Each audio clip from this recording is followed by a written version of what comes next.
Good evening. Welcome to this discussion on ethics sponsored by the Humanist Chaplaincy at Rutgers University. Whether you come at it from a religious point of view or a secular point of view, it's important to recognize how much ethical considerations shape everything from our day-to-day personal choices to our national policy debates. And I'm glad to welcome what may be many different points of view here today. And I think we'll get to think about how far apart we actually are during the course of this debate, or discussion rather, let's put it that way. My name is Barry Classell, and I'm the Humanist Chaplain. I have been since we started here in 2009. We brought in guest speakers to campus, and we've held other activities since then to fulfill our mission, which has two main components. The first one is to help secular students, atheists, agnostics, skeptics, humanists, etc., to see that they have a welcoming community at this university. And the second aspect of our mission is to make sure that Rutgers, at all levels, is aware of the presence of non-believers on their campus, and that they treat us with respect equal to that given religious groups. And for the most part, I have to report that we've experienced a great sense of acceptance here. For example, workshops have been tailored to include us. I attended one called Religion, Spirituality, and Other Ways of Thinking. I think we know what they meant. And for 3 years, since I actually asked, I've participated in the annual Alumni Memorial Service, where I read a poem of universal human affirmation, which was called, "I Will Not Die an Unlived Life." Before we begin, I have something important to ask of the students that are here, the Rutgers students. Each year, we need to provide the names of at least 10 students who value our work and wish us to continue. There are a couple of sheets on the table over there, on the right side of that table, for that purpose. And I hope those of you who wish will take a moment, I guess later, since we've begun the event already, please take a moment to add your names and the other information requested to keep the Humanist Chaplaincy alive at Rutgers. Please don't forget.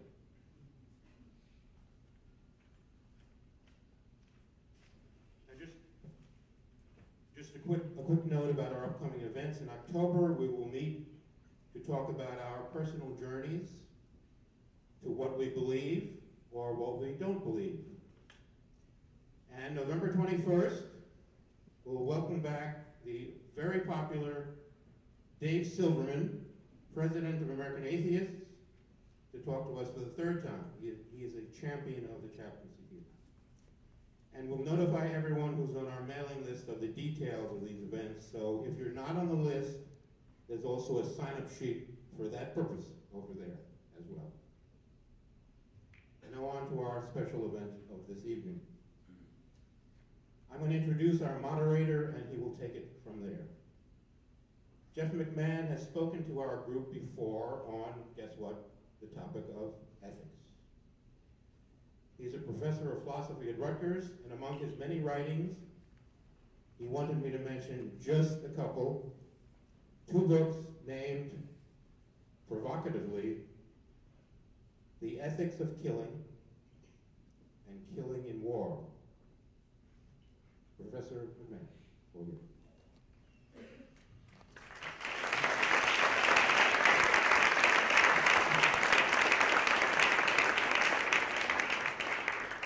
Thank you, and is this on? Now is it on?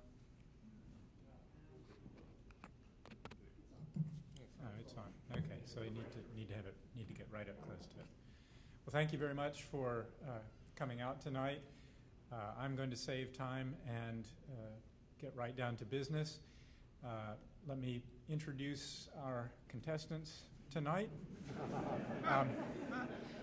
In the far corner, we have Charlie Camosy, who is professor of Christian ethics in the Department of Theology at Fordham University. He is a Catholic thinker, most of whose work, at least earlier on, was concerned with issues in bioethics. More recently, his work has been concerned to find common ground, not only among the various religious traditions, I mean here common ground about issues in ethics primarily, and in bioethics most specifically, but quite generally as well.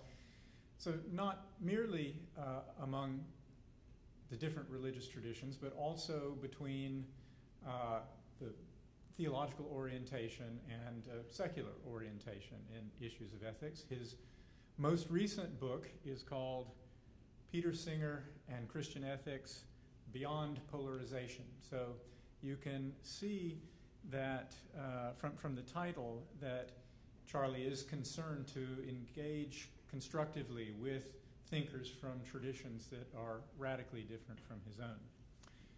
And in this corner, we have Peter Singer, who is DeCamp Professor of Bioethics at Princeton University and whose affiliation there primarily is with the Center for Human Values.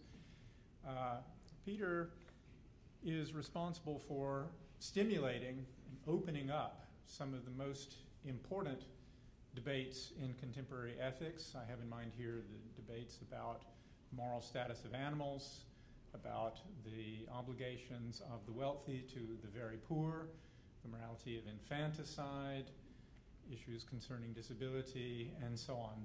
The list is really endless. Peter has written about most of the important issues in practical ethics quite generally. His views, as some of you are aware, tend to be controversial, but there's really no contemporary philosopher whose views have been more influential than Peter's have. Now, given Charlie's ecumenical approach to these issues, I expect our contestants in the ring tonight to be exceptionally well behaved, but I think I should mention some of the rules anyway because they apply to the audience as well as to the contestants. So, the standard thing, no biting, no hitting below the belt, no ad hominem arguments, and most importantly of all, and I want to stress this, no divine intervention. So, if Peter gets struck with acute appendicitis or gets hit by lightning or something, that's automatic disqualification for Charlie. I don't know which of you goes first. Did we have this established? So Charlie will take over from here. So first, thanks to Jeff and to Peter for doing this, and thanks to the Humanist Society for making it happen, putting it on. And thanks to all of you for coming. Both Peter and I are very, very interested in getting your feedback and your questions, which is why, against most academic protocol, we've decided to make our presentations short. So we're going to go for about 15 minutes each, and then Jeff will probably ask us some follow-up questions, but then we're going to get to the real, dare I say, meat of the presentation, and engage with you. I'd like to begin with two anecdotes. The first comes from about 2003, comes from 2003, in my first year of grad school.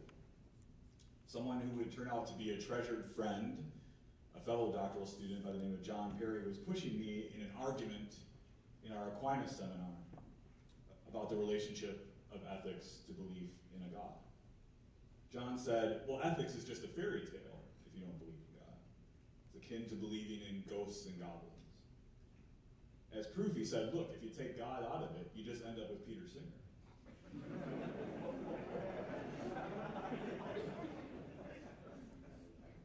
I wrote a book trying to debunk that, right? So, in part.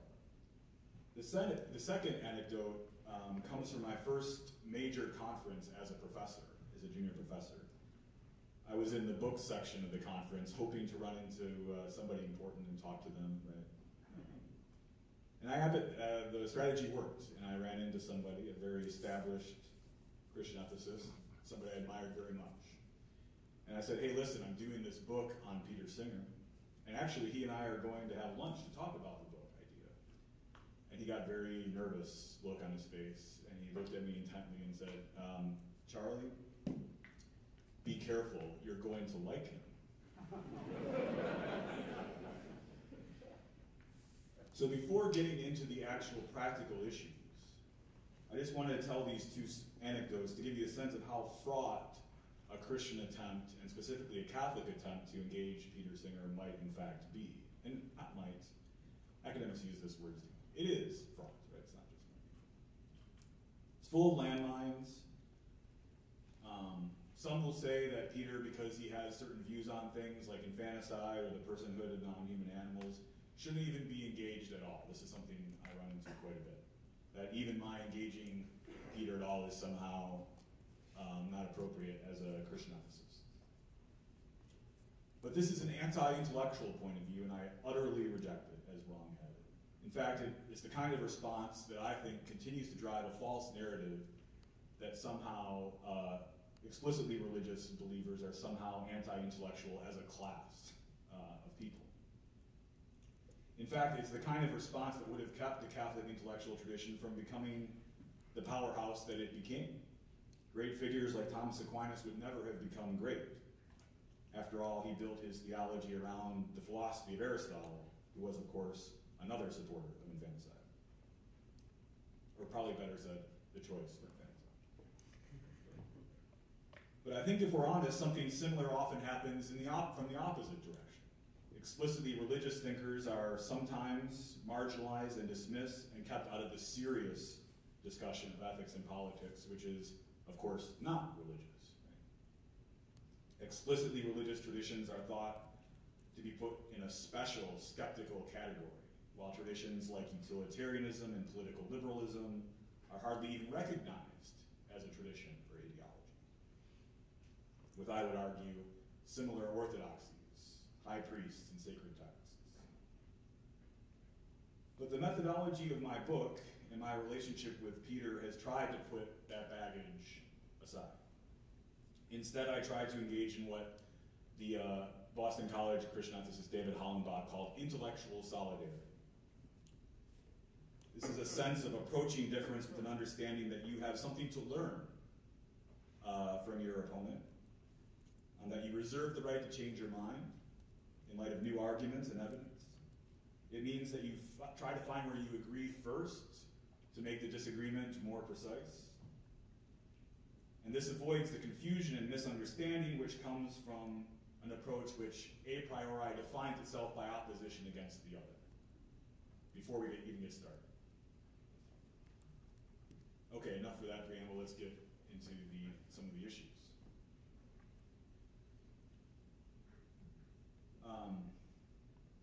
You might think abortion, which was the first chapter of my book, would be a terrible place to start, right, as a Catholic ethicist.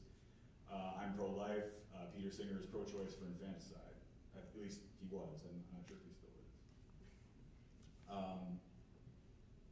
But I think it's interesting to think about the fact that both Catholics and, I'll just say, Singerites, agree about the logical connection between infanticide and abortion, right? So both Peter Singer and John Paul II push pro-choicers in their writings to see that being pro-choice for abortion leads logically to being pro-choice for infanticide as well. Of course, they reason in opposite directions in the logical connection, right? But they agree about the logical connection, which is a very important point. Also, like John Paul II, Peter rejects the idea that if a fetus is a person, that caveat, a woman's right to her body means that she does not have the right to kill a fetus or to refuse to sustain a fetus. Two different concepts, right? To kill or refuse to sustain. Either one, if the fetus is a person, John Paul II, Peter Singer agree, she doesn't have the right to do either one. John Paul II, like John Paul II, Peter believes that if the fetus is a person, the fetus should get equal protection of the law, and that abortion should be largely illegal. Like John Paul II, Peter believes that the fetus is in fact a human being, a member of the species Homo sapiens, though of course not a person, right? Which is a moral category as opposed to maybe a biological one. The whole disagreement on the wildly complex issue of abortion, which I just scratched the surface of, it's maybe the most complex issue out there in my view, comes down to a single narrow point, in my view, which is about whether the potential of the fetus and infant matters morally. And people have very different understandings of what potential means, and we get in the weeds on that later if you want. I'm not going to get into that now. But that's the crux of the disagreement. So you can line up several reasons, maybe a dozen reasons why you could disagree about abortion. There's a very narrow disagreement between Catholic ethics and Peter Singer, even though that ends up being a wide difference in practical conclusions at the end of the day. And that's interesting and important and something to explore. I think it takes intellectual solidarity to see this, though. We got to resist the temptation because we have wildly different conclusions at the end of the day, just to imagine that the disagreement is so fraught, so broad, that it's not even worth engaging. It is worth engaging. Okay. Let me go to, I'm going to talk briefly about euthanasia and end-of-life issues, something more about non-human animals, duties to the poor, and then I'll be done. So give you a sense of where I'm going. So briefly, the disagreement between Peter and Catholic teaching is well known to those of you that at least have studied the topic of euthanasia and the two different views, so I won't go through it here. Let's skip right to the agreement. Both agree that brain death is not the death of the human animal, even though in most contemporary bioethical discussions it is thought of it that way, or at least the death of the patient, which may or may not be identified with the human animal. Both accept the hastening of the death of a patient is acceptable in certain situations for a proportionally serious reason. A lot of people misunderstand this position of the Catholic Church. Aiming at death is, as an intended act, is always going to be wrong, but hastening death is not necessarily wrong, and removing life-sustaining treatment is not necessarily wrong either. And finally, with regard to that, the euthanasia and end-of-life issues both agree that there is no moral difference between aiming at death via an action and aiming at death via an omission. So some pro-life views would say, well, it's wrong to aim at death if you kill actively, but aiming at death by refusing to do something or stopping doing something is acceptable. And Peter and others have rightly pointed out that this is a false distinction. The Catholic position on euthanasia is that euthanasia is an act or an omission which aims at death. Something that not a lot of, that's a very important, actually, in bioethics, a very important area of agreement. Peter is perhaps most famous for his work on non-human animals.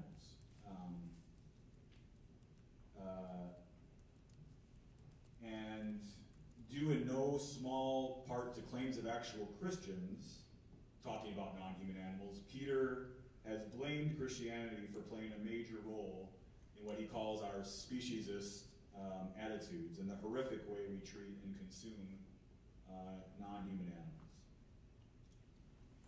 But I think, again, if we put ourselves in intellectual solidarity with each other, a very different story arises.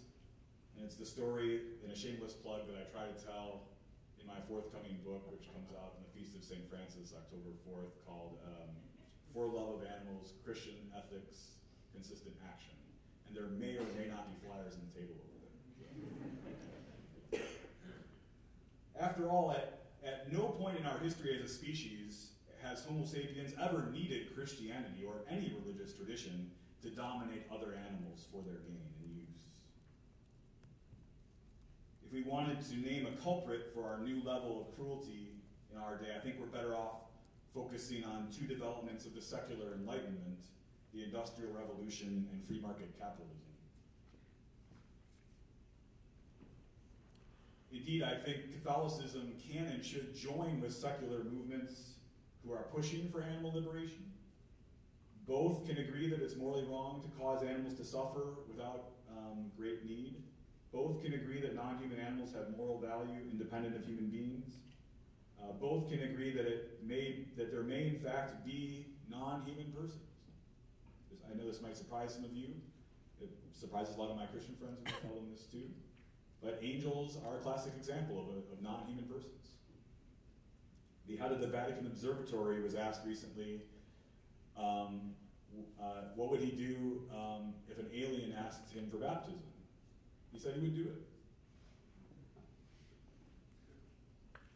Non-human persons. Actually, it was reading Peter. I'm a vegetarian, sometimes pescatarian. I converted after reading Peter's stuff, but I eventually found, in my view, an even stronger reason to stop eating animals in my own tradition. Finally, let me point out some things about ethical issues surrounding poverty and our duties to the poor. I think this is where the classic example of overlap between traditional Catholicism and Peter's views are so obvious. Both approaches have a radical concern for the poor at their very foundations. This was unmistakably the central message of Jesus Christ. And the church today even suggests that, like Jesus, the rich will find it difficult, very, very difficult, to enter the kingdom of God. Peter, of course, for those of you that know, came on the academic scene in some ways with an article called Famine, Affluence, and Morality, where he made his famous shallow pond analogy, which had a similar conclusion. Both traditions, approaches agree that our surplus is owed to the poor as a matter of justice. Both agree that a refusal to aid the poor with our surplus is akin to homicide, something like homicide. Both agree that each and every act of consumption is morally significant this way. Everything that we consume or choose not to assume is morally relevant in light of global poverty. And both agree that we should think of ourselves as a world community as opposed to having our primary community consist in the nation state or something similar. So, in conclusion, I think this is dramatic and perhaps surprising overlap. And there is even more that I wasn't able to talk about here.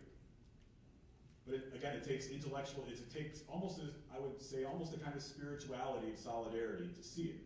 If you've already defined yourself by opposition, it's very difficult to see it. I admit that I'm living proof that it takes some sort of spiritual change, because my first interaction with Peter's work wasn't in intellectual solidarity. It was an attempt to challenge pro-choicers to respond to Peter's arguments in favor of infanticide. I didn't even really know what he had to say about global poverty animals. It was just about that topic. But now I see that was a mistake, and that cooperation between secularists and religious folks on these issues is not only possible, it's very fruitful. And the stakes are high. Global poverty, while down significantly, is still a killer in the millions and millions. We are still, and we show no signs of abating this, at least in the United States, causing untold misery to tens of billions of non-human animals in factory farms. And we all, most of us anyway, participate directly in this. From the Catholic tradition, I would call it formal cooperation with you. And I'm sure I don't need to tell you about our ecological problems, which are related to that. But as Pope Benedict said in an encyclical in 2005, achievement of peace and justice, at least in our time, requires cooperation between believers and non-believers. It will take hard work, no doubt about it, but I think with genuine intellectual solidarity, we have good reason to think that hard work will bear fruit.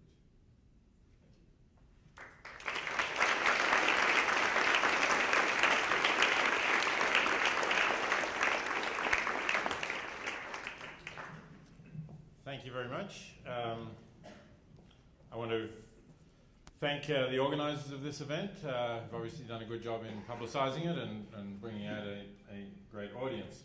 And I want to particularly thank Charlie for for his intellectual engagement, for his approach to these issues, and the intellectual solidarity. I really do feel, this is not the first discussion I've had with Charlie on these issues, I really do feel that he is trying to present the views that I've put forward in a fair way, present them as fully as possible so people can understand them clearly, and that's always been the first problem, that those who come to my views from a very different perspective, and that's often a religious perspective, or more specifically a Christian perspective, very often present a distorted picture of what I'm saying. Charlie has not done that, and he has emphasised the points of agreement, which I do think are particularly important, especially on the last two issues that he's mentioned, that I'm going to come to, the questions about the treatment of animals and about global poverty. So I certainly feel that this is very much a worthwhile activity, and I commend Charlie for undertaking it. Now, to what extent do I agree that there's a lot of common ground between us? I think there certainly is common ground on the two issues that I mentioned, but let me first start, as Charlie did, with the areas of disagreement. And of course the critical issue here is whether certain beings, because they are of a type that, as far as we know, as only human beings are, right? I mean, I know Charlie talked about angels and speculation about rational aliens, but as far as we know, the only beings with a capacity for rationality of the level that would be required, for example, of any of you to make sense of what I'm talking about right now. As far as we know, only members of our species are capable of that level of rationality. But while Charlie and I might agree that having that capacity is of moral significance, Charlie's view is that if you are a being of the type that in some normal course of events would develop into a being with that capacity, then you already have the moral status that means that you have a right to life, or that it's wrong to end your life without some overriding reason for doing so, or that your life is sacred in some way, if you want to put it that way. Whereas my view is that the fact that a being exists with that capacity to develop rationality or self-awareness or something of that sort, is not itself enough to give a being that special moral status. I would rather say we take the being as it is at the time in considering whether it's wrong to end its life. So in the case of the fetus obviously lacks that rationality, lacks self-awareness, lacks many other characteristics. Even at the time we're talking about, when at least 90% of abortions take place, the fetus is not even a sentient being, is not even capable of feeling pain, given the best understanding we have of what it takes to feel pain. So for that reason, I don't think that it's wrong to end its life at that stage. And if a woman chooses to do that, I think that's something that she's entitled to do, not because she just has an absolute right to control her own body, but because the being whose life she's ending is not a being that has a right to life, or the kind of claim to life that a being has when they have that degree of self-awareness or rationality that comes only much later. So although it's true that, if you like, Pope John Paul II or other popes and I will agree on some of these specific claims, we will disagree on this fundamental claim. And that does in practice make a very big difference on this issue of abortion. And since Charlie mentioned my views about infanticide, it also makes a difference to the moral status of the newborn shortly after birth, still before any kind of self-awareness or any kind of actual rationality is developed. Although I do think the fact that the child is no longer inside the womb makes a difference in various practical ways, I don't think that just being born gives you somehow an automatic right to life that you didn't have once you're inside the womb.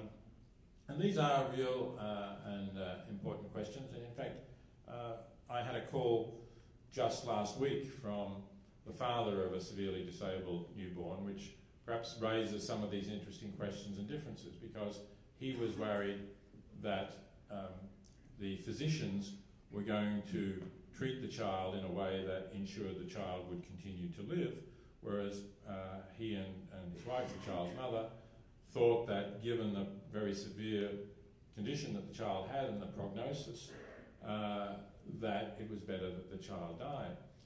Now, I think Charlie might say, and certainly one can say within the Catholic tradition, that we do not have an obligation to provide some forms of life support to this child. For example, to put the child on a respirator. There is a teaching in the tradition that says that that we have no obligation to use extraordinary means of life support, or to use disproportionate means that impose a disproportionate burden on the child. So there are ways in which the doctrine can sometimes come to the same view and perhaps bring about the outcome that the parents wanted by saying we have no obligation to treat the child. But then there are going to be differences. If in fact the child doesn't need a respirator, but the child needs to be fed, so let's say the child needs to be fed through a tube because the child doesn't have the capacity to swallow, can the child be fed through a tube? That's an issue that certainly gets debated in bioethics and among theologians. Is feeding through a tube an extraordinary means of life support? But then we get the situation where whether the child lives or dies depends not on how much the child is suffering, nor on the best expert opinion on what kind of life the child will lead, but on such questions as, can the child swallow if you put a spoonful of food in the child's mouth, or not? Or maybe, can the child breathe without the aid of a respirator?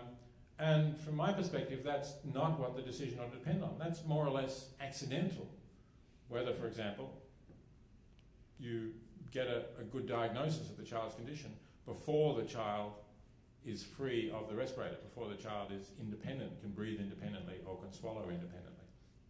And I don't think that's what the decision should depend on. I think the decision should depend on such things as what kind of life the child will have, whether the child is suffering, and on the views of the parents, who are going to be the ones who are going to be looking after the child, generally speaking, for the rest of the child's life. So, if there's a truth in saying that I'm pro-choice on abortion, it is that I do think the wishes of the parents in these sorts of situations ought to play a key role in what actually happens. So that example perhaps illustrates both the connection between my views on infanticide and abortion and the generality of my views about life and death decisions in humans at a certain stage, and also my views about euthanasia. That is, that I don't draw the distinctions in the way that Charlie does and that the Church does in thinking about whether we're aiming at death or not. I think that aiming at death can be justified, and don't let the outcomes depend on the contingent facts about whether the patient does or does not need some kind of support. Let me just say a little bit about, Charlie briefly mentioned my views about brain death, which may have some of you wondering. It's true, I do not think that brain death is the death of the human organism. I think that if you have somebody diagnosed as brain death, but they're continuing to breathe unaided, hair is continuing to grow, their heart is continuing to beat. Perhaps we're talking about a pregnant woman and her body is still gestating the fetus inside her. I don't think you can say that the organism is dead. But that doesn't mean, in my view, that you cannot either turn off life support or, and of course you can't do this with the way the law is at the moment, but I think you ought to be able to, or with either with the prior consent of the person or with consent of the next of kin, remove organs, including the heart, if that will benefit someone else. Because I think that if you have irreversibly lost consciousness, you have lost everything that makes your life worth preserving, everything that benefits you. And I don't think it matters ethically that we still have a living human organism when we no longer have a person. So that illustrates, I think, some of the differences that still exist and that are still important between myself and the Christian view. But let me come, while I still have a bit of time left, to the points in which we have a greater measure of agreement. I'll start with the question of animals because I think we're working towards greater agreement. Charlie said correctly that in my book Animal Liberation I have a chapter in which I suppose you could say, blame the Christian tradition for the attitudes to animals that we have in Western societies today. And he acknowledged that some leading Christian thinkers have said things that are very hostile to animals. And these are serious mainstream thinkers, starting with Paul, Augustine, Aquinas. They're key figures in that tradition. And I think there's no doubt that none of those three think that animals really matter in themselves at all.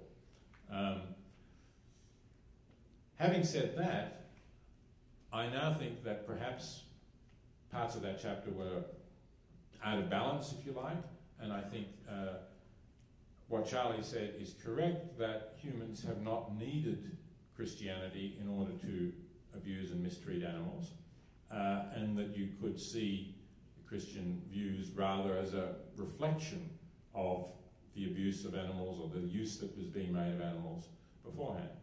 And certainly it's true that in other societies that are not Christian, or even come out of it completely different, and you would think much more favourable attitude to animals than the Jewish, Christian and Islamic tradition, you still get quite a lot of mistreatment of animals. So, for example, I was in Bhutan, which is a Buddhist country, a couple of years ago, and Buddhism seems to preach compassion to animals. It should be much better. So what do the Buddhist farmers do there? They raise animals.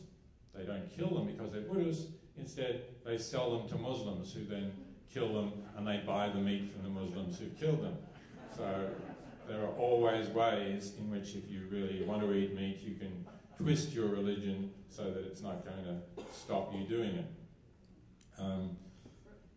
Still, I think that, and let me also add that I certainly welcome the fact that Charlie and a number of other contemporary Christian thinkers are urging their religious traditions to rethink the position of animals in a variety of different ways, and taking a stance of opposition, as Charlie just did, to factory farming of animals and to a lot of other wide range of abuses of animals.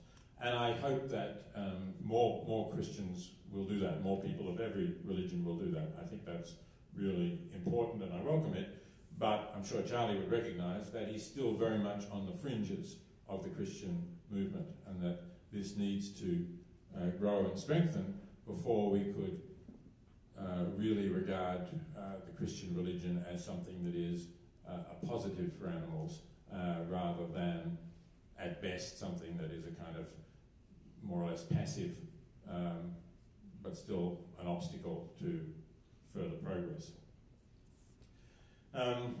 So finally we come to concern for the poor, and here, yes, I totally agree that if you read the Gospels, this is, I think, clearly the dominant message of the Gospels is, the dominant ethical message of the Gospels is that we should be concerned for the poor, we should give to the poor.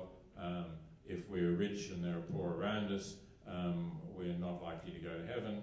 And this is one message which actually is very solidly in the Christian tradition, not just in the Gospels, that it is repeated again and again, as Charlie said, that it's not, if somebody is hungry and in need, and you have more than you need, you have surplus, and that person takes from you in order to meet his need or the need of his family, that's not even theft, because you don't have a right to your property if you have abundance, surplus, or superabundance, I should say, and there is someone who cannot meet their basic human needs.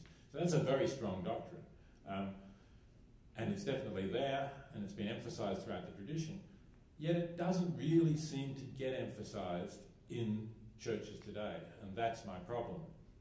That we've had churches being very influential in opposing abortion, for example. We have had churches saying to politicians, for instance,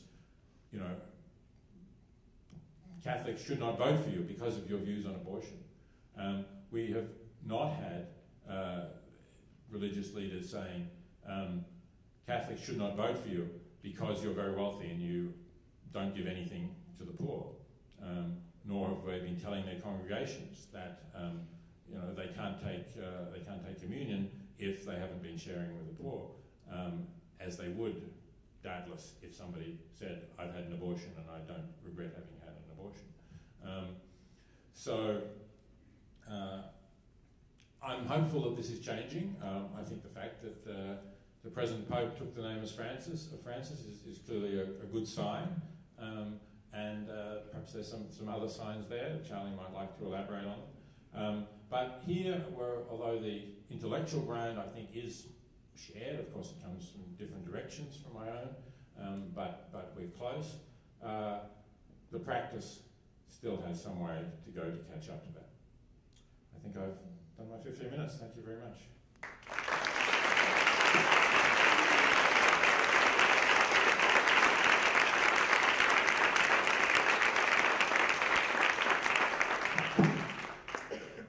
Okay, you're not going to like this, but the program tonight calls for me to pose a question or two to our speakers. And so you're going to have to suffer through that, and then we're going to open it up for everyone else. I'm just going to limit myself to one question to each of them. So I wanted to ask Charlie this. In your discussion of euthanasia, you said that aiming at death is always wrong. And that is presupposing the great significance of the intention with which an action is done to the permissibility of the action. This idea is developed in the Catholic tradition in a doctrine called the doctrine of double effect. But I'm puzzled by the idea that you think that this applies in the case of euthanasia, because the generic doctrine here is that what one should never do is intend to bring about a bad effect or intend to bring about evil, either as a means or as an end. But in the case of euthanasia, what one is aiming for isn't evil. That is, euthanasia is bringing about the death of a person when the death would be good for that person, when death would be a benefit for that person. We all know what cases of that sort are like.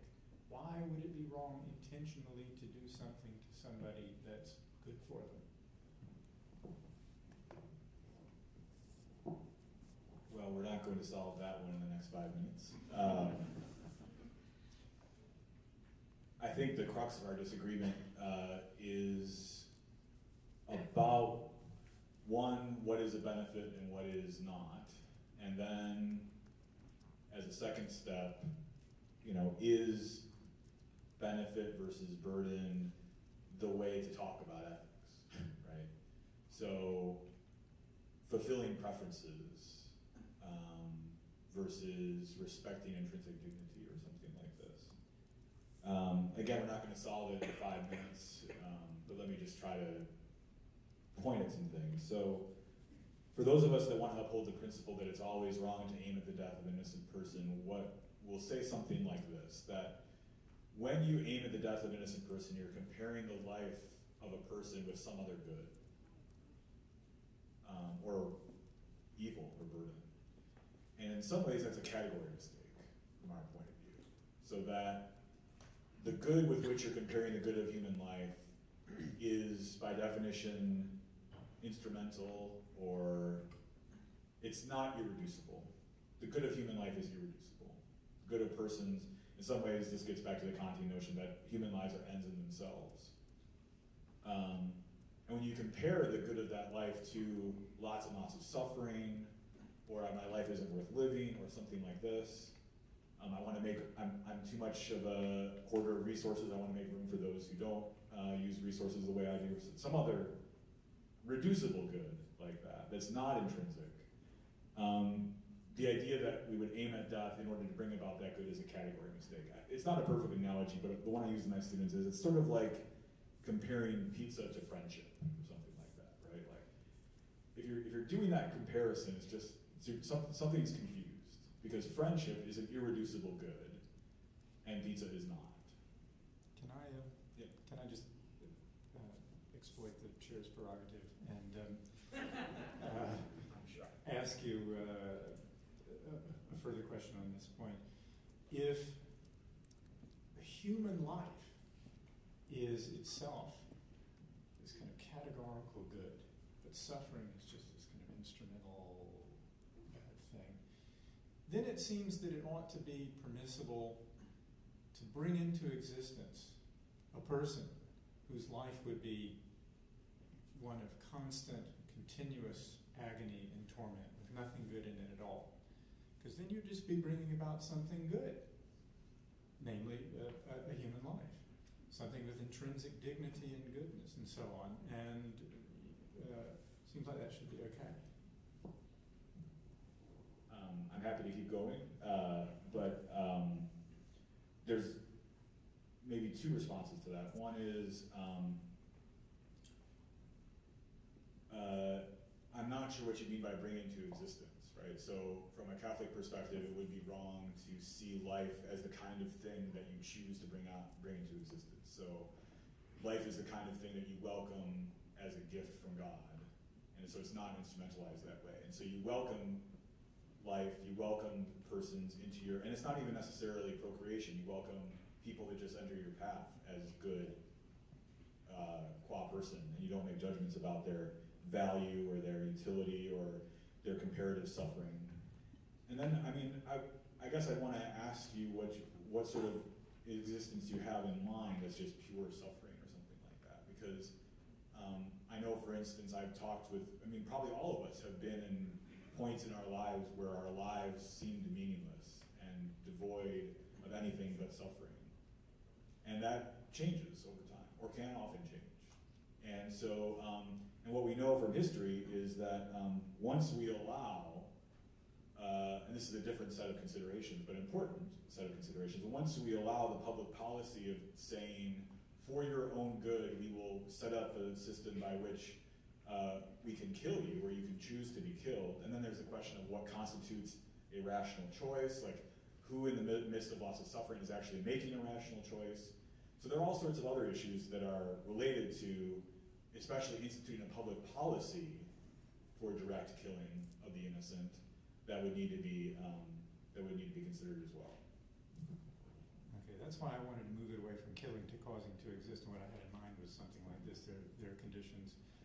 I forget what the full name of this is. It's epidermolysis bullosa or something like that, where an infant is born with a condition that causes any kind of contact with the epidermal tissue to produce blisters that then pop so on. And this is true not only of the skin of the infant, but the lining of the alimentary canal, the digestive tract and alimentary canals that these infants can't eat. And so they're human beings. They live for a relatively short time in a lot of agony, and then they don't have the longer run in which nice things are going to happen because they die. But even if they lived, they would they couldn't be touched, or they can't eat. And the question I had was, suppose a couple were to know that it was genetically inevitable that any child they would have this condition. Would it be okay? And it seemed to me that the position that you were pursuing there, where pain and suffering take a back seat to human dignity and so on, wouldn't be able to have anything to say against this because you'd be creating something good. But that's kind of what I had in mind. Do you want me to keep going? I think you ought to get a chance to respond you to should. that anyway. Yeah, you should. And then we're eating into your time. So I admit this is a very tough challenge, but I also will say that you can push in the opposite direction and get counterintuitive results as well. As I've already named a few of them. There's another condition, a skin condition, genetically, I think, from the genesis of a skin condition, that's called harlequin ichthyosis. And similarly, not quite as bad as what you mentioned, but similarly difficult to touch. The eyes look strange. It looks like a doll. That's where the harlequin name came from. I show my students in my biotech class, I show them a picture of a baby with harlequin ichthyosis, and it totally disgusts them. I ask, would it be legitimate to perform euthanasia on this child or aim at death by omission or something like that? They almost always say yes. And then in good professor form, I immediately switch to a picture of a teenaged person with harlequin ichthyosis finishing a triathlon. And what happened was, precisely because we did decide to try to treat babies with harlequin ichthyosis with dignity, in my view the dignity that they have, irrespective of their suffering, we were able to find medical interventions to treat babies with harlequin ichthyosis such that they could lead a flourishing life. I don't know, I'm not medically up to date on what, if any, treatments are available for, I don't know how to pronounce what you said, bullosa? Epidermolysis bullosa. Bullosa. But I suspect, this is a go-to example for lots of philosophers on this question. But I suspect that it would not be unlike harlequin ichthyosis, that if we put in the resources to show these babies the dignity that they deserve, that something like the medical interventions that happened with harlequin ichthyosis could happen as well. Okay, thanks. Apologies for taking so long on that. Peter, the question for you is this. When you were discussing infanticide, you said that the relevant issues were is the child suffering and so on, and the preferences of the parents. I wonder if the claim about the child suffering isn't kind of a bit of a cheat, because I think it's only in these very, very rare cases like epidermolysis bullosa that the infant's life really can't be expected to be worth living. Most conditions are such that the child who has it has the potential for a life that's well worth living. So don't you think that you should kind of fess up to the idea that the real reason for practicing infanticide is either that the same parents could have a child that would have a better life, so it involves something like the substitution of a better off child for a worse off child, or that maintenance of the life of the infant is just too burdensome for the parents or for the larger society. So it really is sacrificing the one for the good of the others. It's not euthanasia in almost all cases of infanticide. So I think if you're asking the question about the cases that I'm prepared to defend, you're probably right. I mean, I'm not sure when you say almost all cases of infanticide, what exactly you're talking about. Infanticide is not legal in this country, or pretty much in any other country, but it certainly does occur. I think that is true. And I suppose there are questions about what we are prepared to defend and what we're not. So yes, you know, you're right if you want to push me on that point. As I said, I don't think that before there is some level of self-awareness or rationality, or whichever way you want to put it, but anyway, some higher cognitive capacities, that there is a being that has a strong claim to continued life.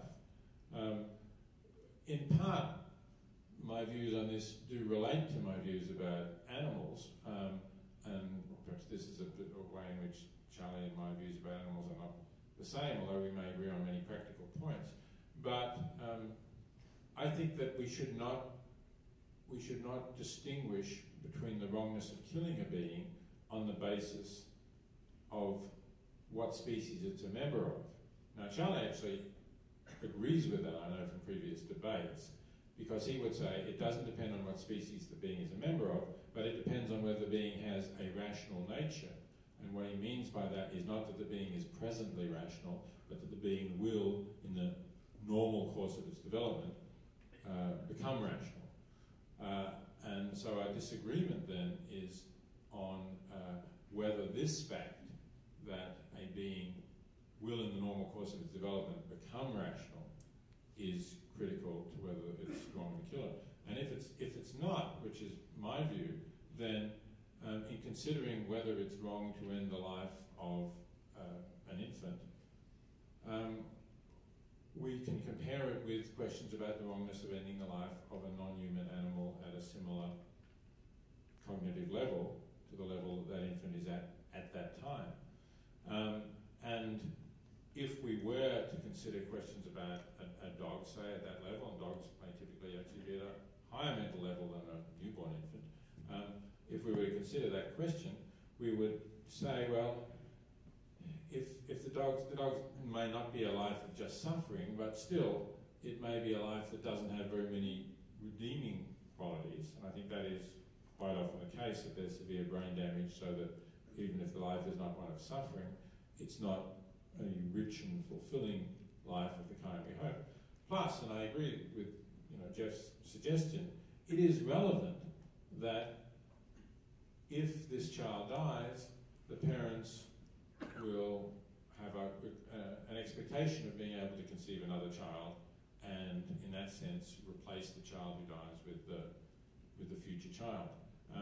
And because I don't think that it's intrinsically wrong to kill the child at that stage of the child's life, and if it's both good for the parents and the family to have a child without that condition, and if treating that condition and looking after that child with that condition is burdensome for the family or for the community, or they have strongly feel that they would like to have a child who will not only not suffer, but will, for example, be a child that they're able to talk to and hold conversations with, perhaps even have aspirations that the child will eventually, like you, attend university, then that's obviously going to play a significant amount of weight in the decision that they make.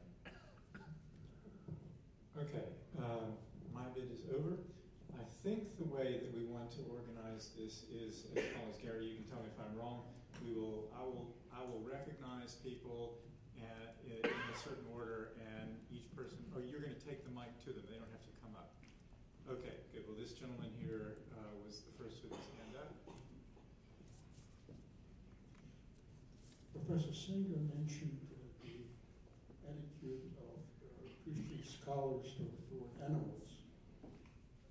If you look today about killing animals for food, in Eastern Europe, especially in Poland, there is now a prohibition for Jewish killing for food because it's not, there's too much suffering. I don't know, but considering your comment that Christian scholars were not concerned about animals, It seems to me in Poland, or in other countries, in Europe, Christian countries, they are prohibiting Jewish killing, considered to be much more, providing more suffering to animals. Maybe you can say something. Is that really true that there's such a difference in the killing? The second question, if you would like to answer, that's fine. If there's anything that Spinoza that relates to your thinking. Thank you for these two questions. So on the first one, yes, the Polish Parliament recently prohibited kosher slaughter, and I think also halal slaughter, if I remember correctly, on cruelty grounds. Is it true that these methods of slaughter cause more suffering? I regret to say that I think it is true. In Jewish kosher, or I mean, the key point of both kosher and halal slaughter is that the animal is supposed to be conscious at the time it is actually killed. The standard method of modern slaughter is that you render the animal unconscious through either electricity or through what's called a captive bolt pistol. You render the animal unconscious before you cut its throat and bleed it out. Now, when kosher and halal slaughter are done properly, the animal isn't conscious for very long, and the amount of suffering, we're talking about seconds here. So, if somebody said you can make one law to reduce animal suffering, what would it be? It certainly wouldn't be to ban kosher and halal slaughter. It would be to ban factory farms or something like that, which cause vastly more suffering than these instant factory farming. Yeah. Intensive farming, which confines animals, prevents them moving around freely, prevents them having any kind of normal life that is of the type that suits their nature. So, whereas you could say there's a sense in which this law is justified, it is an unusual choice of priorities, let's put it that way, to focus on that particular aspect if what you're concerned about is to reduce animal suffering. But perhaps, it's an interesting example, because I think if you look at the original laws regulating slaughter of animals in the Jewish tradition, they seem to be designed to ensure as humane a death as you can for the animal, given the technology available at the time. But it's one of the problems of religion, and I think this is true both of the Catholic tradition and of the Jewish tradition, that it tends to set things in stone and they can no longer be changed when the technology improves. So now we have better technology, but now this originally humane law stands as a barrier to implementing this better technology in some cases. Let me just say, I'm no expert on Spinoza, so I'm really not going to take up that question. Let's say I have not learnt anything from Spinoza really, but that may simply be because something about his style of writing put me off early on, and I never explored him in sufficient depth to benefit, and probably I would have benefited if I'd spent more time with him. There was a hand just behind. Can I follow up just briefly on this question? Yeah, sure. And then I think you're next. I think it's interesting, since you brought up the issue of kosher, to note that in kosher restrictions, the knife has to be of a certain kind of sharpness so that the cut is clean and the death is as painless as possible. And there are plenty of other regulations from the Jewish tradition on care for animals. And interestingly, I'll just say this briefly and we get into more questions, but I think it's interesting, worth noting.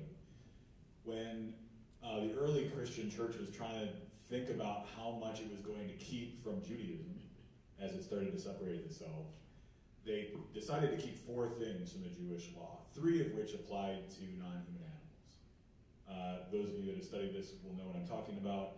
Christians were not supposed to eat meat that had been strangled, prohibition against that.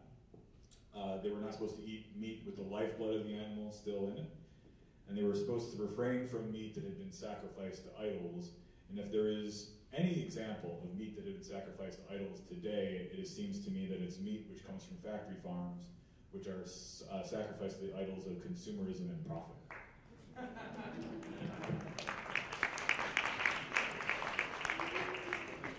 Yes. Yeah. I First of all, regarding abortion, Peter, you said something to the effect of that you pretty much dismissed a woman's right to have control over her own body. And I found that kind of remarkable. So you can please address that when I'm done. And then none of you have ever been pregnant. None of you have ever carried a child or had an abortion. So I find it amazing to listen to your points on the subject. And Charlie, you're Catholic, right? How many children do you have? 0. 0. Are you married? I am. You are. No children. So you guys don't have sex, I guess. Remember, one of the rules was What I'm no saying- ad hominems. Okay. No, None of us has no. actually ever committed a murder either, but we do talk sometimes about the wrongness of murder. All right, let's go back to my point.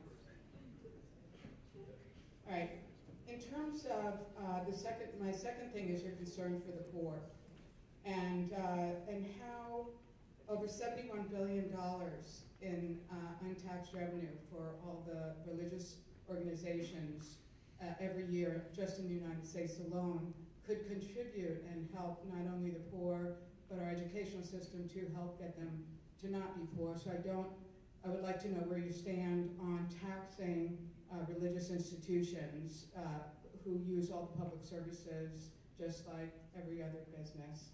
And the other Excuse thing me, I would I'm like sorry. to... We're going to have to limit people to one question. Right. You've done 3 already. I only have one other... I'm sorry. 3 is the limit. And from now on, 1 is the limit. So we'll let Charlie and Peter respond to what you've said so Just far. my consideration regarding autonomy versus public policy and how the continuing governing and policing of human beings is reducing our ability to live with autonomy. Okay, I'm going to address your question about did I dismiss a woman's right to control her own body. I certainly would not dismiss that, except in the circumstances where by controlling her own body, she brings about the death of somebody who has essentially the same moral status as everyone in this room. I don't think any of us have a right to control our own body in ways that bring about the death of someone who has the same kind of claim to go on living that we do. So my point was that if a fetus were a person, and I don't think a fetus is a person, but if a fetus were a person who had the same kind of moral status that we have, then the argument from a woman's right to control her own body would not be sufficient to justify abortion. Some of the pro-choice rhetoric seems to imply that it would be. It seems to imply that once you argue that a woman has a right to control her own body, you don't even need to go into the question of what is the moral status of a fetus. I think that's a mistake for the reason I just explained. So thank you for your questions. As I said in my remarks, I think abortion is one of the most complex, difficult issues out there. We should not take these issues lightly, and we had 15 minutes to talk. If we had talked more, perhaps I could have gotten into some of the complexities. I do think it's interesting to point out, I think the exchange should take place on the ideas and the arguments and the evidence and not on the persons. But if we are going to get into the persons, it is interesting to note that more women than men identify as pro-life. So that's one thing to say about that. I do think that religious organizations, there is a good question to ask about why religious organizations should remain tax-free, but then there's similar questions to ask about other kinds of private organizations, for instance, like museums, right? We could make them tax-free, or we could tax them as well. We could tax all sorts of other private, non-profit groups. Museums, however, are not contributing to alleviation of global poverty in the way that, say, the Catholic Church is, with its worldwide gargantuan infrastructure treating global poverty. It's gargantuan. It's humongous. It's unbelievable. And they've been doing it for centuries. And museums, for instance, contribute nothing to global poverty as far as I can tell. So if we're going to start taxing organizations to contribute to global poverty, I think we better start with museums. Okay, we've got a number of hands out there. I'm going to ask people, please, to ask only one question And I will, if you can direct it to one person, we'll have only one answer rather than have both people respond to each question. I'll, of course, permit both people to say something if they both want to have something to say. If your question is directed to one person in particular, say that explicitly. This gentleman way in the back there, I think, had his hand up. Yeah.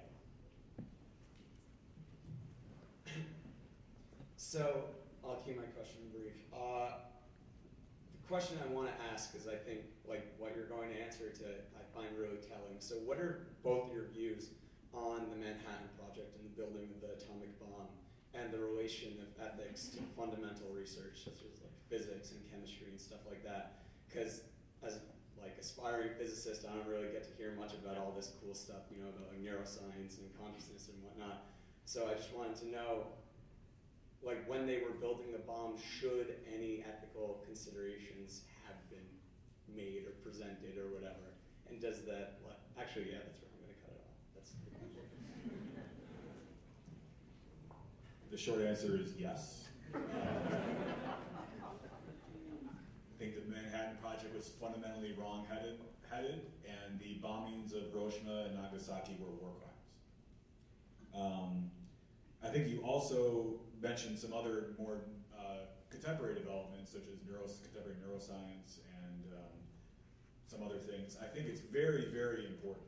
This can't be. I think we'll probably have agreement on this panel about this, though I don't want to speak for the other two. To not have the technical imperative or the technological imperative run the show, which is actually just fancy footwork for the market running the show, right? We need ethics to discipline and wonder and predict and stop things that are happening right now. But too often in our market-centered culture, it's money and it's the technological imperative which runs the show. So I'm actually involved in a working group right now of Muslims and Catholics to try to think specifically about neuroscience and where we're going in that direction. I think it's very, very important. Gary, right over here in the front. Sorry to make you trot around so much.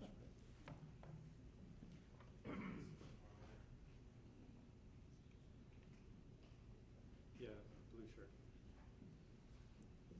If I could ask just a really quick one question of clarification from Jeff. How long are infants expected to live with the disease you pointed out, or just children in general? Very short time because they really can't be fed. Okay, so seeing or hydrated. Okay, yeah. So Charlie, seeing as there isn't currently a treatment for this disease, and not talking about harlequinonucleosis, like you, I'm not gifted with the ability to remember long Latin names, so I haven't remembered this one, but I'll call it that epidermal skin condition. My question was, would you, seeing as they won't live for a very long time at all, and seeing as there is currently no treatment for it, barring the possibility of a treatment occurring in that short time when one particular infant before they become deceased, why would you, in that particular situation, would you oppose euthanizing them? Because I think you sort of dodged Jeff's question before. Definitely, I will admit. Well, thank you. That's quite a compliment. Well, actually, I think the fact that they don't live long cuts the opposite direction. That if we're truly going to have a society that doesn't judge persons by their level of suffering or their utility or their preference satisfaction, then we will say this, regardless of a person's suffering, regardless of a person's ability to contribute to society, regardless of a person's value as we determine it, we will welcome this life. We will do everything we can when it comes to pain management with this child. And with rare exceptions, we can control individuals' pain. And the Catholic Church is, in the dozens and dozens of hospitals it runs, is very interested in controlling people's pain, right? And so I would, though I admit it doesn't work in every example, and I don't know the science about this example, what the Church would say is, let's welcome this life, let's do all we can to keep this life comfortable and dignified, but let's not aim at their death. That's a category mistake. My question was my question to Charlie, was actually about whether it was permissible to cause such an individual to exist, to bring somebody into existence. It wasn't really a question about exonation. Okay, pass the microphone over here to the other side. Hi, yes, my question is for Charlie, and I wanted to ask, why, on what epistemic grounds are you Catholic as opposed to Muslim or Hindu or Baha'i or Sikh or any other religion? Like, why do you think it's Catholicism that is a correct, or well, the correct viewpoint is basically my question, because there are lots of other books that claim to be divine, and it might not even be a book. Maybe, you know, the way to get it correct information on an afterlife would be to ask a Trobriand Islander, or, you know, or some other cultural tradition like that. So I'm just asking what in general. Thank you for your question. I'm Catholic because I think it's true. I, like Peter, is a preference utilitarian because he thinks it's true, or he is whatever he is now. I don't know if he's still a preference utilitarian. Whatever he is now is because he thinks it's true. And I say this, and I take your point, or maybe the subtext of what you're saying is that we're all born into cultures that make it more or less likely that we're going to be one or another of these faiths. That's a very important point. I did my undergrad and graduate work at Notre Dame, and one of the sayings we had as undergrads at Notre Dame was, "Come to Notre Dame and lose your faith." And what was behind that saying is we were subjected to the best arguments against our position. I left Notre Dame as undergrad not really believing in God. And so it was over a process of coming back to it, as many famous thinkers like C.S. Lewis and others have gone into this sort of world of questioning and even rejection of their faith, and come back to it because they tried the others and it's been found wanting. So I've come back to it because I think it's true. Again, Gary, right up here. I'm trying to go in the order in which I saw hands go up. Apologies if I'm getting it wrong. Yeah, the black shirt, yeah. All right, thank you both for your talks. I enjoyed it a lot. My question is for you, Dr. Singer. So you both agree on this common belief that it is wrong to subject animals to suffering and everything like that, so we have that agreement. I understand well the Christian arguments based upon where ethics get their moral foundation. So I was just wondering if you could share your belief on the ethical foundation of things, where morals come from and why they're absolutely true or not. Thank you. Yes, I mean, Charlie is right what he just said in response to the last thing. I believe that the ethics that I hold are true, and I think in this case they're founded on the idea that, let's say, suffering is wrong, suffering is a bad thing. Of course, it can be outweighed by other goods. It's not the only bad. It's not the only value, but just taken in itself, to cause a being to suffer without a sufficiently weighty reason for doing so is something that's wrong, because the world is a worse place if there is more suffering in it than if there is less suffering in it, if we hold everything else equal. And so if you say, well, what's the foundation of that? I used to argue that it's really a kind of universalization of our own views about suffering, that we don't want to suffer ourselves and we put ourselves in the position of the other suffering being. And I still think that that's actually a valuable way of trying to work out whether your actions are right or wrong, put yourself in the position of all of those affected by your action. Which, of course, somebody might now say, well, isn't that a religious teaching? Isn't that the golden rule or something like that that comes out of the Judeo-Christian tradition? In fact, it's pretty much universal in a whole range of different cultures, as well as in non-religious philosophical traditions like Confucianism. So I don't think it is a specifically religious teaching. But I'm now more inclined to say that, well, that's a useful device, but that there is a certain self-evidence about the claim that suffering, when we look at what it is something that would be better if it didn't exist, other things being equal. And conversely with pleasure or happiness, that they're positives. So I think that I guess I'm a sort of a foundationalist in ethics, that you have to find some self-evident truths from which you build up your ethical framework.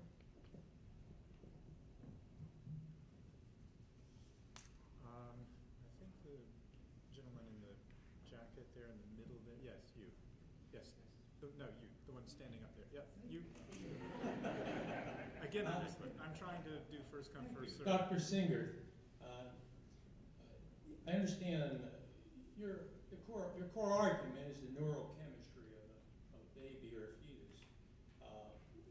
Do you think you ought to put some weight on the argument that there's sort of an enslavement of a woman, maybe in country, maybe against the 13th Amendment against slavery, although the Supreme Court hasn't said so.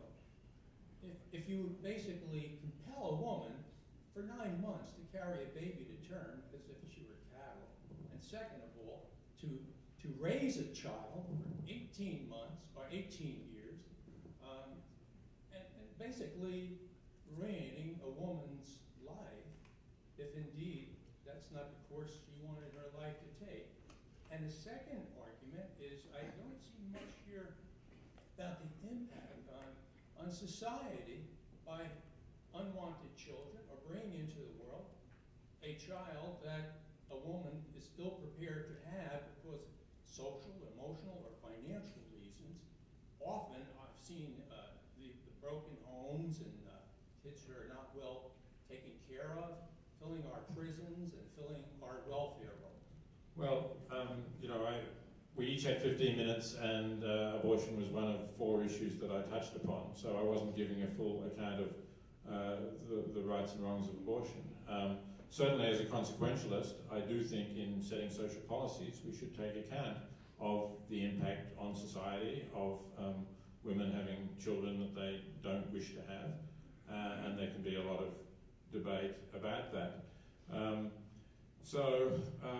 I can, my position allows me to take those things into account. My point was simply that I don't think those would be critical if you accepted the point that Charlie is making, that from conception the fetus has the moral status of any one of us. So I think that that's a slightly different and rather narrower point than I was focusing on. Yeah, I think Peter might say we wouldn't allow a woman to kill her 9-year-old if the 9-year-old were unusually burdensome or something. Yeah. That's a slavery issue. I think here in the blue shirt at the front. I'd like to first thank both of you guys for coming out today. It was brilliant, and both of your own regards. But this one goes out to Peter Singer, Dr. Singer. What do you think are the ethical implications of genetic alteration for the future and creating a superior race of genetic children? And yes, what are the implications of that? Well, that's not an issue that we've touched upon, but I do think that we face a lot of serious problems, and if we could in some way improve our species to make us better adapted to the problems we face, more ethical perhaps, and if that could be done in a way that was equitable and fair to everyone, I don't really have any in principle objection to that.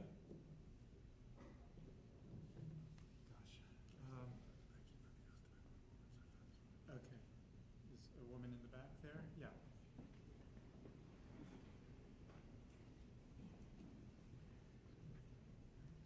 Okay, my question is about personhood. If I understand correctly, you're saying that personhood is based on usefulness or intelligence or things of that nature. Is that correct?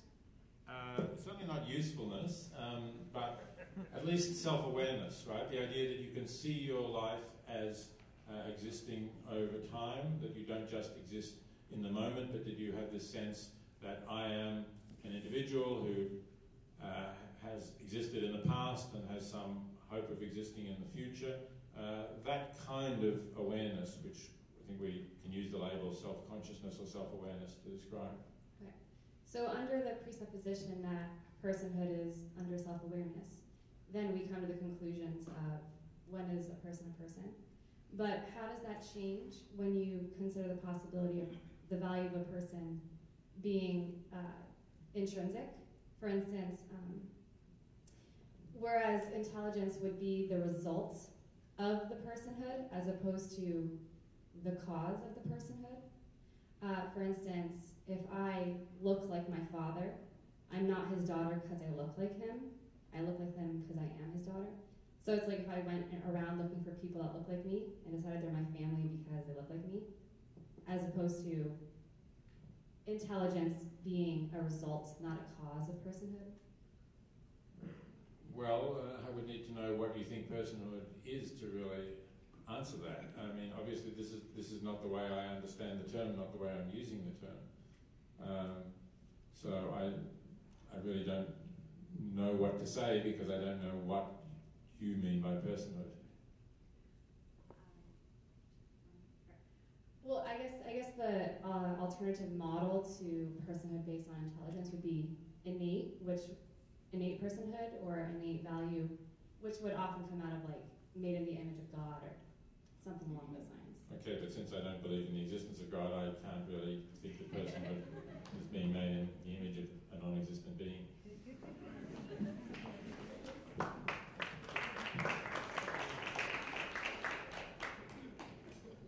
Way over here on the edge.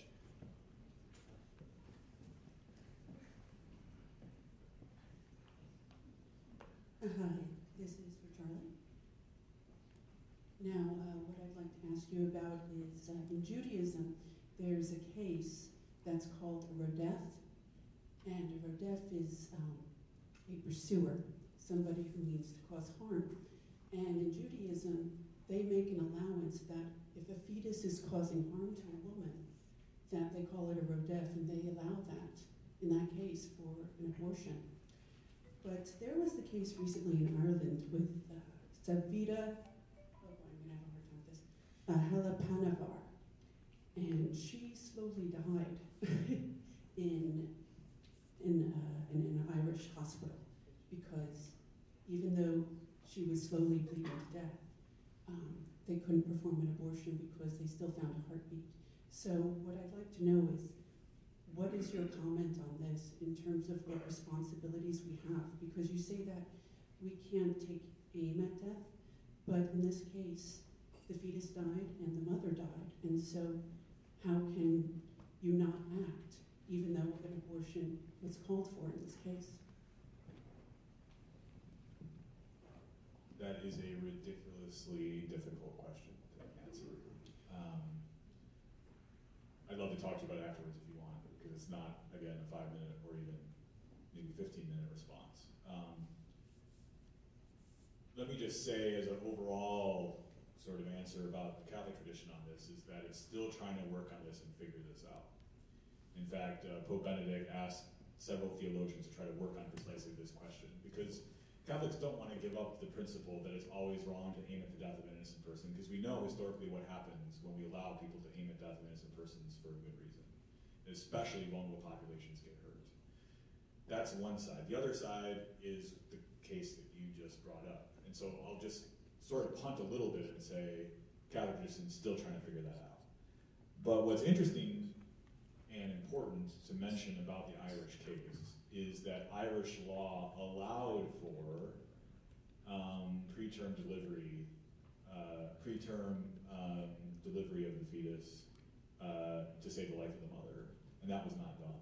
And in my view, that's just medical malpractice.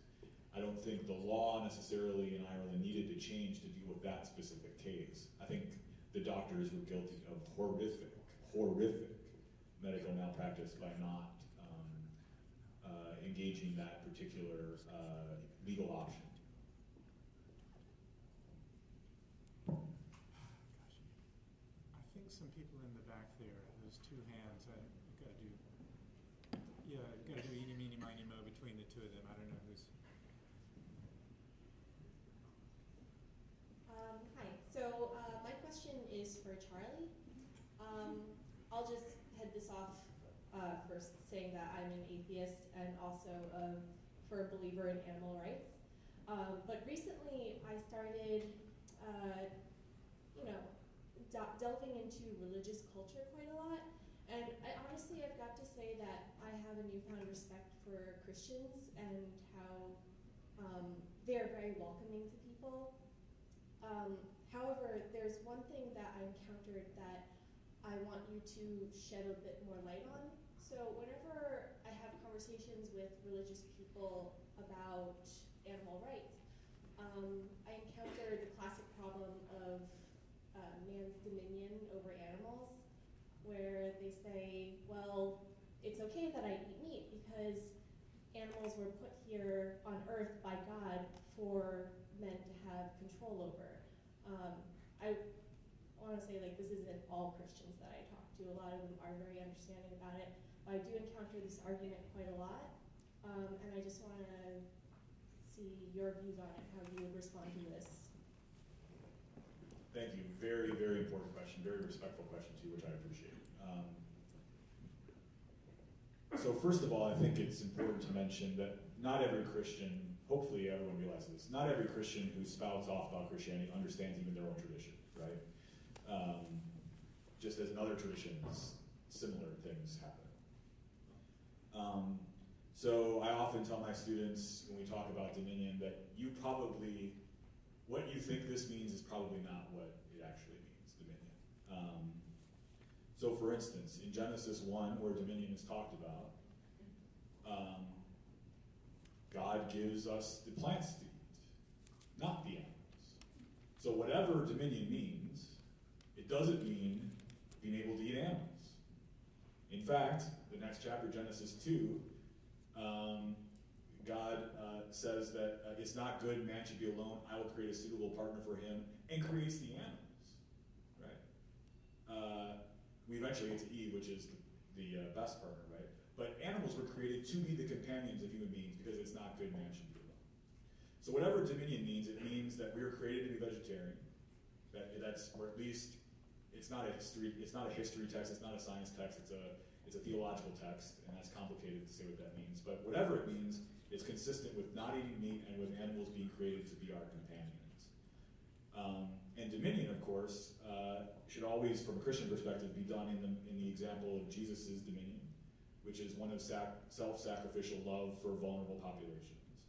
And so, though I think we all understand that human beings do, in fact, de facto have dominion over animals. We have power over animals. Now the question is, what do we do with that power? And from a Christian perspective, at least from my perspective, as an authentically Christian perspective, it means non-violent, self-sacrificial love to those in the margins, and I think animals are a vulnerable population on the margins.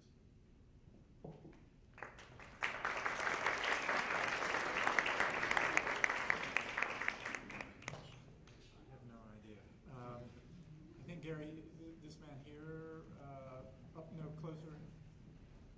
No, sorry. You'll be next, but the blonde-haired man right here that I'm pointing to. Yeah, stand up. Thank you.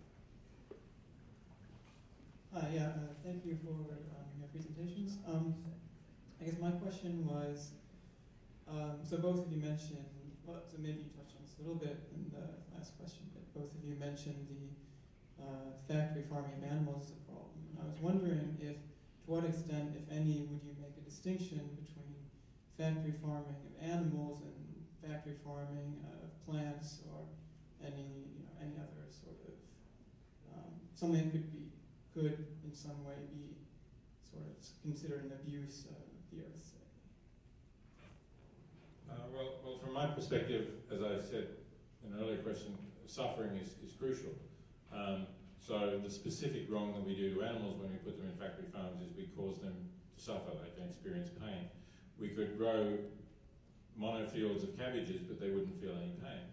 There may be environmental reasons not to do that, that's possible, and there's certainly environmental problems with factory farms. But we're talking about something quite different then. We're not talking about the moral status of animals or the ethics of how we ought to treat animals.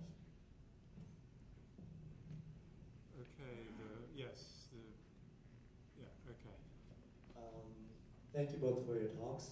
This question is addressed to Dr. Singer. I wanted to know what your opinion was on pandas. Because, let's say, pandas are very poorly equipped to survive evolution early. And if it weren't for our intervention, they probably would have died out years ago. Now, I don't think that we deserve more praise for saving pandas because we only like pandas because they're cute and fuzzy.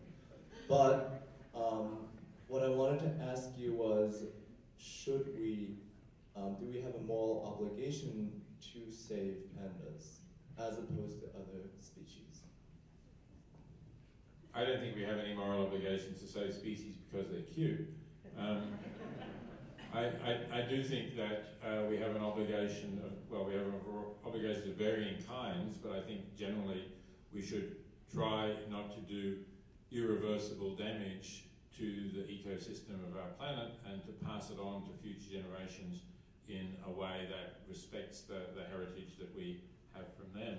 And we're doing a pretty lousy job of that at the moment, not just in respect of endangered species, but obviously in respect of climate change and various other ways. So I do think we should put some efforts into trying to avoid driving species into extinction, or even perhaps helping them avoid it. You know, I'm not sure that you're right about pandas not surviving without us if we hadn't reduced their habitat and so on. But yeah, I think we should try to preserve species. It's not the most important moral objective in my view, but it's certainly one that we ought to be putting some effort into. Okay, Gary, right all the way to the back, very last row, the man in the red shirt.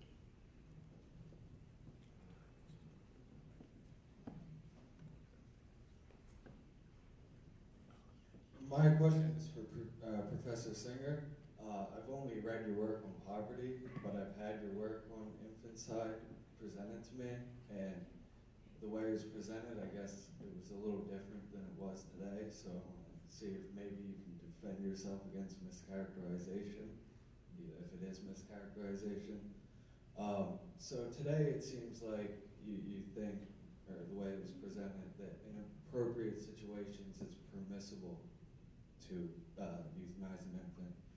Whereas the way I was presented, that in certain situations where the disease or degeneration, whatever, is really serious and would cost a lot of resources over the infant's lifetime, one would have a duty to euthanize the infant, is to put those resources into more viable efforts, I guess. I don't think that's ever been my position specifically with regard to infants.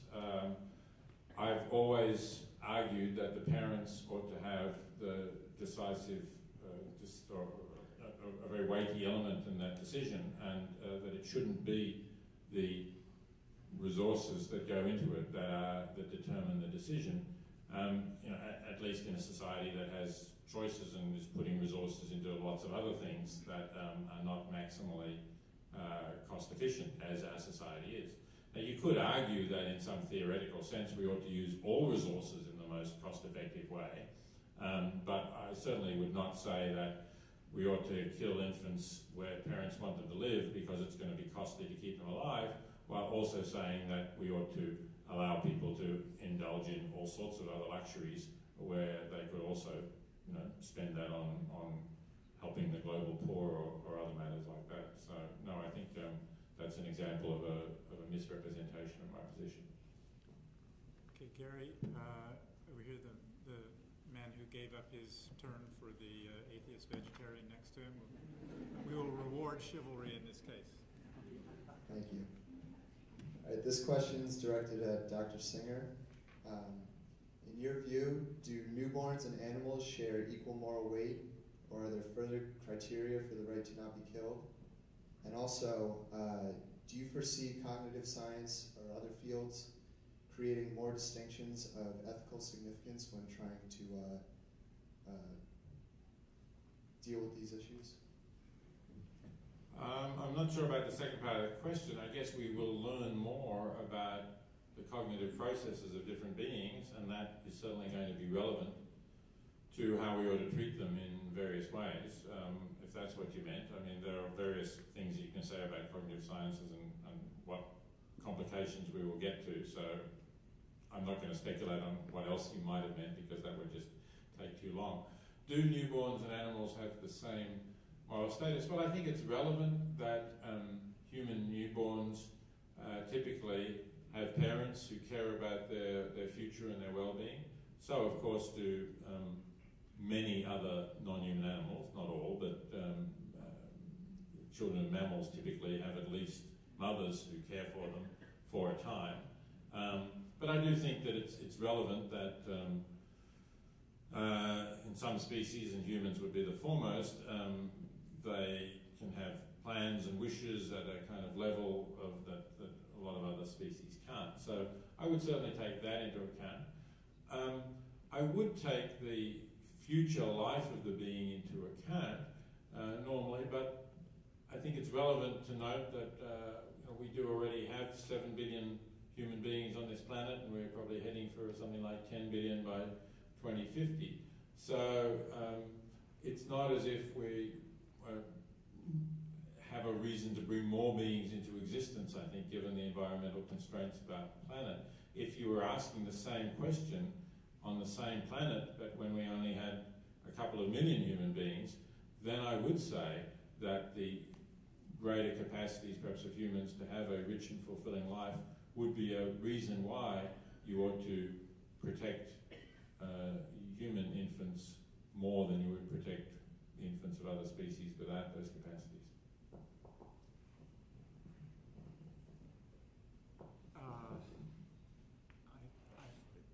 You've had your hand up for very long. Yeah. So right up here, again, apologies if I'm not getting this right. I'm doing my best to do first come, first serve. Professor Camosy, you scorned earlier the idea of euthanizing an invalid child, one that needed assistance surviving outside the womb, and one that ostensibly had very poor prospects of leading a quote-unquote fruitful life. But don't you think we ought to consider some of the macro-societal costs that Professor Singer just talked about when evaluating whether to preserve that infant's life? And do you also think that these innumerable costs, emotional, financial, etc., should be considered when considering whether to end the life of an older person, an adult, who simply is brain dead or something like that?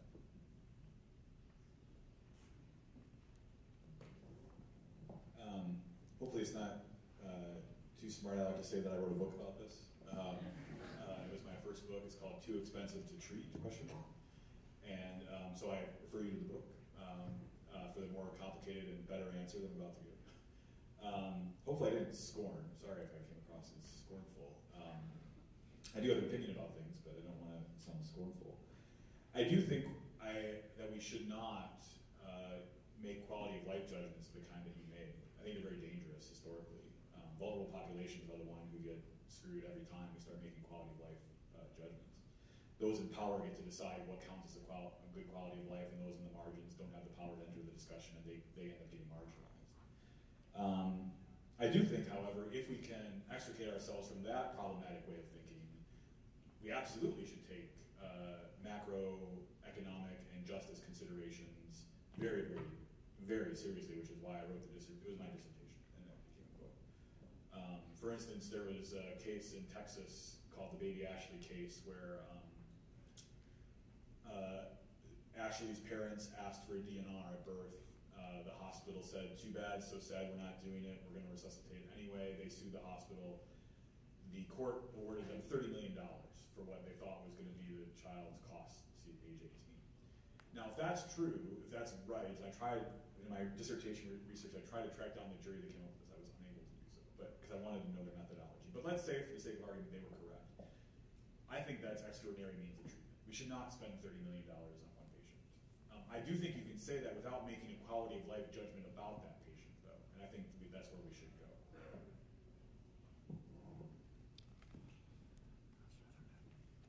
Way over here. Purple shirt, yeah.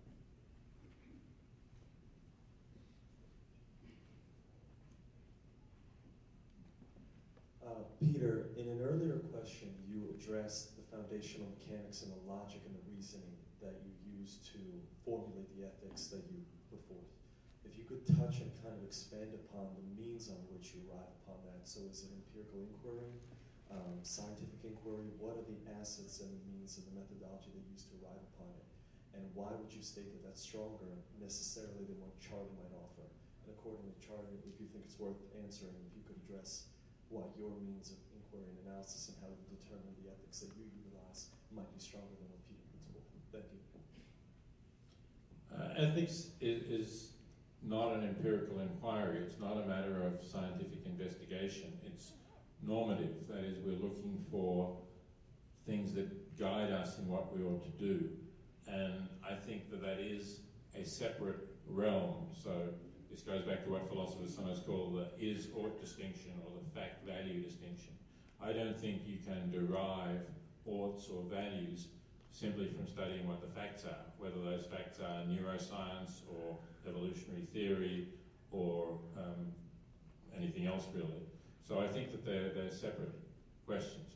And the methodology has to be, as I briefly said, I think we have to really, it's a matter of trying to think clearly and free our minds from distorting effects that we may be able to discover in some way. So science might be relevant in helping to inform us what kind of biases or prejudices that might exist, and some of them might have an evolutionary origin, but in a way we want to then debunk them and not be too influenced by them. So it's really, I think, a matter of trying to think as clearly as you can, and we could be wrong. I think we should accept that there's some uncertainty here because there is not the sort of golden touchstone of proof like doing randomized controlled trials of different ethical views or something like that. There's nothing like that that is going to give you those sorts of answers. But the best philosophers just try and think clearly about these issues and discuss different accounts that seem plausible and reach the ones that seem to them the best. So that's my approach, and obviously, I guess one difference from Charlie's is that I don't have a belief in a divine being from whom I might in some way derive moral teachings, but Charlie will have more to say about that. Be very brief. Okay. Yeah. just give the foundation of Christian ethics very briefly. Well, let me intervene.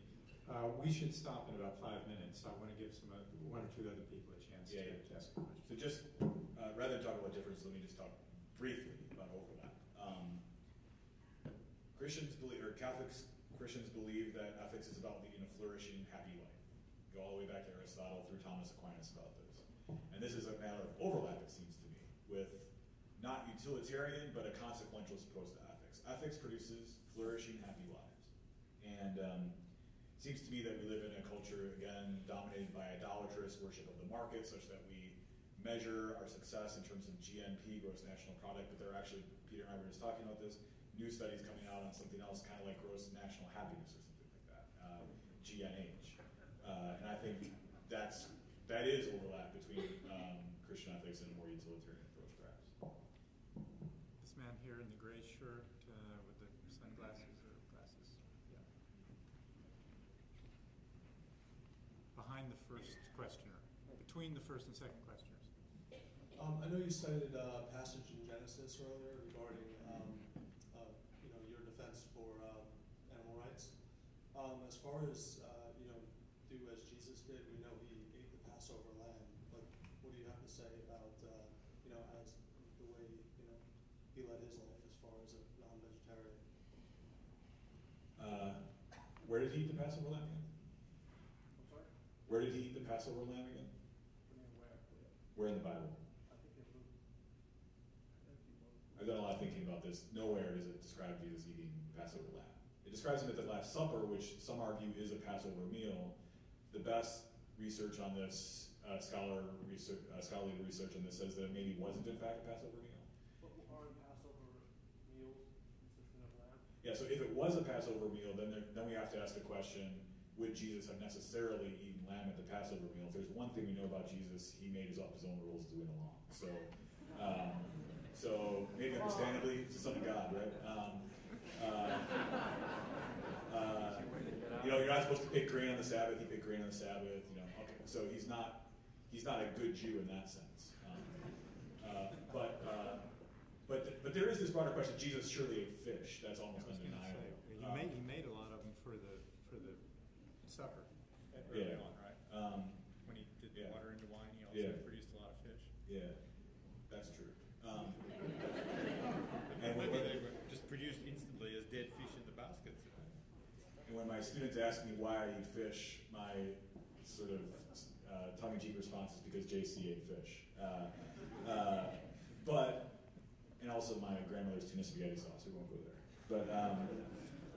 But I do think, as a moral matter, eating fish is different than factory farming. I think fish have a different nervous system. I think they contribute differently to climate change. One day I will give up fish. I haven't done it yet. But I do think that's a separate question. But I'll say this and then I'll stop talking mercifully.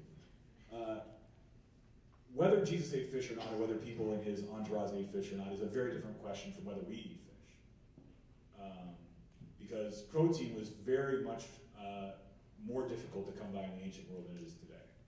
And so you might be able to make an argument that people in the ancient world, in the ancient Middle East, needed fish to get us a healthy level of protein that we don't need fish for today. I'm very sorry. I apologize to all of you who didn't get to ask a question. I really did try to make an effort to recognize people in the order which I saw their hands come up. We've got to bring this to a close in order to enable Peter to get back to New York this evening. He's got a train to catch. I think we have about 10 minutes during which he and Charlie will sign copies of books which are around here somewhere, I think. Is that right, Gary?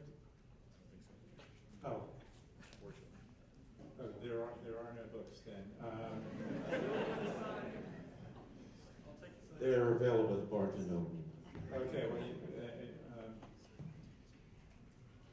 should we take one more question since we're not going to do the signing? Okay, here. Yeah. Gary, you got the mic? May I? Oh. Yeah. Sorry. My question is specifically for Charlie. I'm very curious about the religious concept of a soul and having a life after this one, and this question pertains to non-human animals. I want to know, do you think a soul extends to, is that uniquely human? Does that extend to animals? And if it doesn't, does that lessen in your eyes their right to live or their experience of suffering? Again, a question that we could talk for an hour about afterwards. But briefly, I believe animals do have a soul, and I think the tradition says so too. Going back to Aristotle, through Thomas Aquinas again, animals have souls. And there is a distinction made in the tradition between an animal soul and a rational soul. And there's a question today about, like, in terms of life after death, I think it's maybe a different set of questions from the ones we've been asking today. Does an animal soul survive after death the way that a rational soul does? As our president said during one of his debates, that's above my pay grade. But let's all thank the wonderful panel and the wonderful discussion.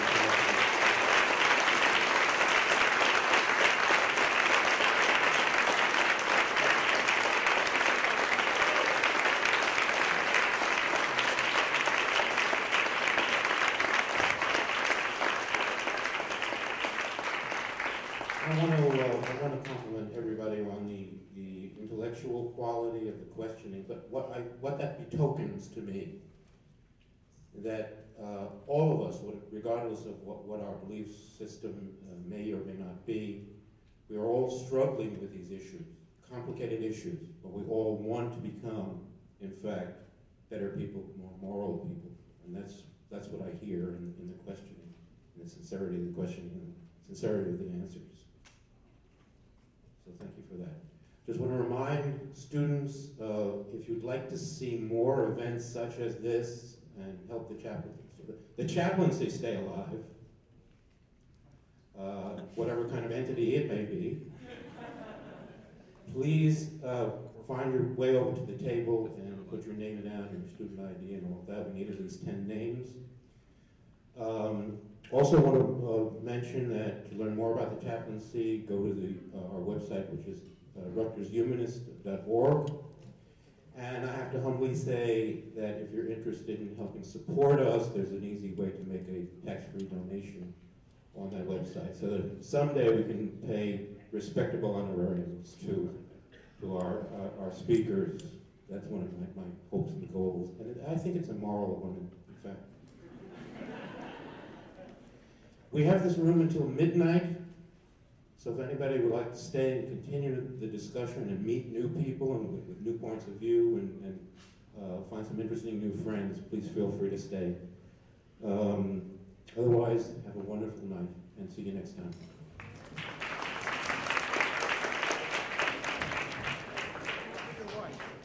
Thank you.